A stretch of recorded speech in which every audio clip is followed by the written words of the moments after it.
Salam sejahtera pemirsa, berjumpa kembali di dalam pembahasan buku Jangan Kita Melupakan Sejarah. Dan pada hari ini kita sudah memasuki halaman yang ke-32 dengan judul Gerakan Bulan ke-7. Ayat inti kita pada hari ini terdapat dalam Imamat 23 ayatnya yang ke-27. Akan tetapi pada tanggal 10 bulan yang ke-7 itu ada hari pendamaian. Kita masuk di dalam inti pembacaannya. Pengharapan timbul kembali di antara para penganut ajaran Miller penanti kedatangan kedua kali yang telah menjadi agak lesu pada bulan Agustus 1844 ketika seorang pendeta Metodis bernama Samuel S. Snow menunjukkan dari Alkitab bahwa mereka telah melihat tanggal yang salah untuk penggenapan nubuatan 2300 hari dalam Daniel 8 ayat yang ke-14. Miller sendiri telah mengemukakan logika pemahaman baru tersebut dalam sebuah artikel di Signs of the Times pada tanggal 17 Mei 1843. Saat itu, ia berpendapat bahwa kedatangan Kristus yang pertama telah menggenapi perayaan musim semi dalam tahun upacara yang ditetapkan dalam Imamat 23. Tetapi perayaan musim gugur atau bulan ke-7 perlu dihubungkan dengan kedatangan Kristus yang kedua. Logika itu cukup masuk akal. Bagaimanapun, persembahan buah sulung yaitu kematian Kristus sebagai domba Paskah dan pencurahan Roh Kudus pada hari Pentakosta semuanya telah terjadi seperti yang ada di Perjanjian Baru. Tetapi tidak satupun dari perayaan bulan ke-7 yang dikaitkan dengan masa panen telah digenapi selama periode Perjanjian Baru. Fakta-fakta tersebut mengarahkan Miller untuk menyarankan agar para pengikutnya menantikan bulan ke-7 dalam tahun keagamaan Yahudi untuk penggenapan nubuatan yang mereka identifikasi sebagai kedatangan kedua. Miller bisa saja telah mengembangkan argumen bulan ke-7 pada bulan Mei 1843. Tetapi ia mengabaikan masalah tersebut dan hanya merujuk pada penanggalan bulan pertama atau Paskah Yahudi. Namun Samuel Snow mengikuti logika William sampai ke kesimpulan alamiahnya. Sambil menantikan kedatangan Kristus kembali pada akhir 2300 hari, ia meramalkan bahwa Yesus akan datang pada 22 Oktober 1844, yaitu bulan ke-7 dalam tahun Yahudi, sebagai hari penebus dosa. Snow pertama kali menerbitkan temuannya dalam 10-Minute Cry pada 22 Februari 1844, tetapi tidak seorang pun siap mendengarkannya. Baru pada Agustus semua orang mulai mendengarkannya. Gerakan bulan ke-7 menggemparkan penganut ajaran Miller. Dalam terbitan The Minute Cry pada tanggal 3 Oktober, George Starks menyatakan bahwa saya menulis dengan perasaan yang belum pernah saya alami sebelumnya. Tanpa diragukan lagi, dalam benak saya, hari ke-10 bulan ke-7 akan menjadi saksi penampakan Tuhan kita Yesus Kristus di awan-awan. Kita akan berada dalam beberapa hari menjelang peristiwa itu. Sekarang, tibalah seruan tengah malam yang sebenarnya. Seruan sebelumnya hanyalah tanda peringatan. Sekarang yang sebenarnya sudah terdengar. Dan oh betapa kusyuknya saat itu. Sekarang inilah kegembiraan yang sesungguhnya. Bagaimana Anda hidup jika Anda percaya bahwa Anda dapat menghitung secara matematis bahwa Yesus akan datang dalam waktu kurang dari 3 minggu? Seperti itulah seharusnya cara kita menjalani hidup setiap hari.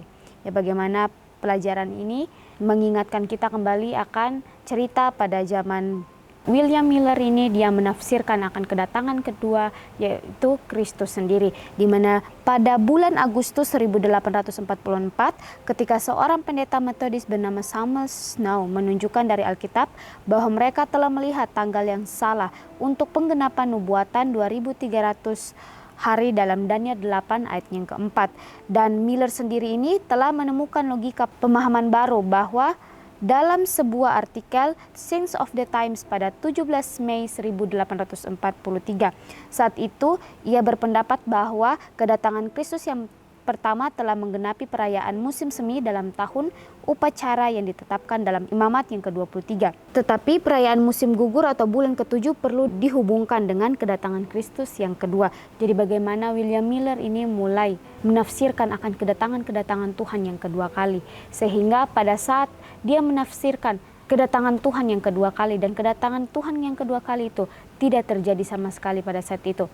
Disitulah para pengikutnya, bahkan orang-orang yang mendengar akan berita itu merasa kecewa. Dan pada tahun 1844 mereka juga menemukan atau menafsirkan kembali bahwa kedatangan Tuhan yang kedua kali ini akan terjadi atau digenapi pada perayaan musim semi dalam tahun upacara yang ditetapkan di dalam Imamat 23.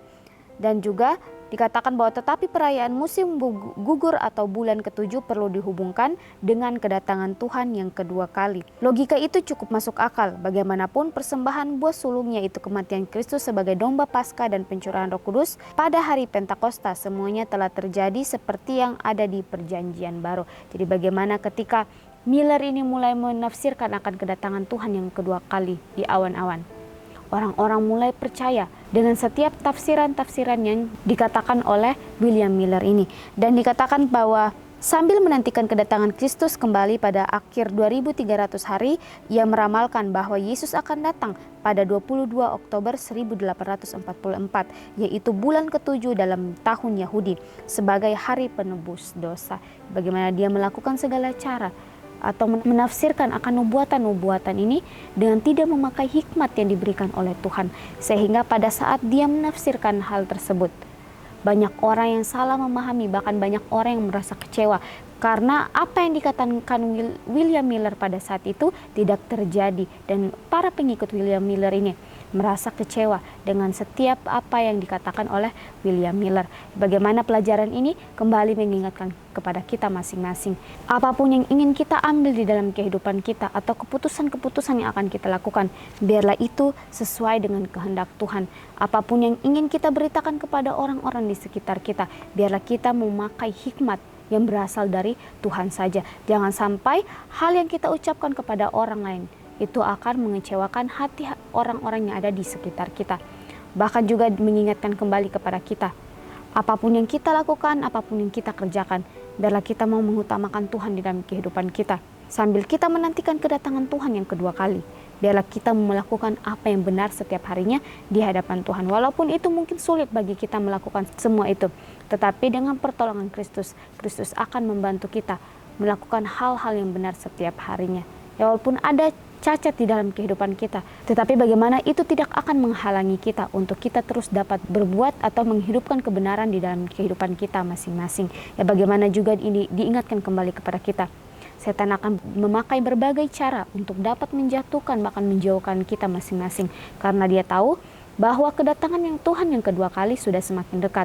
Dia akan memakai berbagai cara supaya kita umat manusia tidak mendapatkan akan kehidupan yang kekal. Ya, pilihan ada di tangan kita masing-masing. Biarlah pilihan-pilihan yang sudah Tuhan berikan itu kepada kita, biarlah kita mau menggunakan akan setiap pilihan-pilihan itu dengan sebaik-baik mungkin. Ya, karena kita hidup di era penghakiman. Kita sedang dihakimi satu persatu. Jangan sampai dengan penghakiman itu yang kita sementara jalani, yang sampai tanpa kita sadari pintu kasihan yang sudah Tuhan berikan kepada kita itu tertutup karena kita selalu melakukan hal-hal yang menyakiti hati Tuhan. Kembali lagi mengingatkan kepada kita masing-masing, supaya kita dapat selalu menggantungkan iman dan kepercayaan kita hanya kepada Tuhan saja, dan melakukan apa yang benar setiap harinya, karena itulah yang harus kita lakukan sebagai umat-umat Tuhan. Dan kembali diingatkan kepada kita bahwa apakah kita akan melakukan hal-hal yang benar setiap harinya walaupun Tuhan tidak akan datang yang kedua kali di dalam dunia ini. Atau apakah kita melakukan hal-hal yang baik dan benar karena ada jaminan yang akan kita terima. Ya, inilah karakter yang bisa kita lihat di dalam kehidupan kita. Apakah kita menjadi orang-orang yang melakukan hal-hal yang benar karena kita akan mendapatkan sesuatu, ataukah kita melakukan hal-hal yang benar karena itu sudah menjadi tanggung jawab dan juga menjadi karakter yang Kristus berikan di dalam kehidupan kita. Ya, apapun yang kita lakukan, biarlah kita mengerjakan itu dengan sepenuh hati kita sambil kita menantikan akan kedatangan Kristus yang kedua kali. Kita melakukan hal-hal yang benar setiap harinya, bukan karena supaya kita mendapatkan kehidupan yang kekal, tetapi bagaimana kita melakukan hal-hal yang benar setiap harinya, karena itu adalah tugas kita sebagai umat manusia, melakukan apa yang benar setiap harinya di hadapan Tuhan. Walaupun itu sulit untuk kita lakukan, tetapi Tuhan akan bersama-sama dengan kita, membantu kita melakukan semua hal. Roh Kudus sudah Tuhan berikan kepada kita masing-masing. Tergantung kita masing-masing apakah kita mau mendengarkan akan seruan atau akan bisikan daripada Roh Kudus tersebut, ataukah kita akan mengecewakan hati Roh Kudus dengan melakukan hal-hal yang tidak benar. Ya, pilihan ada di tangan masing-masing kita. Biarlah pilihan-pilihan yang sudah Tuhan berikan dalam kehidupan kita, kita boleh pergunakan itu dengan sebaik-baik mungkin. Ya baik pemirsa, mungkin ini saja pembahasan yang bisa saya bahas pada hari ini. Kita akan berjumpa kembali di dalam pembahasan yang berikutnya. Salam sejahtera dan Tuhan Yesus memberkati kita semua.